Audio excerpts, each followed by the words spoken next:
Hello everyone, Mitra রায়ের YouTube চ্যানেলে সবাইকে স্বাগতম। বন্ধুরা, সবাই কেমন আছো? আশা করি সবাই ভালো আছো। আমিও খুব ভালো আছি। তো বন্ধুরা, আজকে আমি তোমাদের একটা আপেলে রং করা দেখাচ্ছি।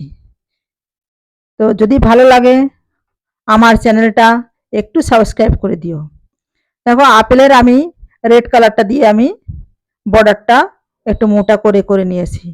তারপরে একটু ভার্মিলিয়ন দিচ্ছি। দেখো কি সুন্দর আমার আপেলটা কালার হয়ে গেল। এবার ব্রাউন, ব্ল্যাক এগুলো দিয়ে একটু শেডো দিয়ে দেব। এবার আমি পাতাটা করছি, দেখো হালকা সবুজ দিয়ে ড্রয়িংটা করে নিলাম পাতাটা। দেখো হালকা হালকা করে ভিতরে শেডটাও দিয়ে দিয়েছি। এবার দেখো হলুদ দিচ্ছি। তো বন্ধুরা, ভালো লাগলে অবশ্যই আমাকে একটু জানিও। তো এবার আমি আসি। Bye, tata.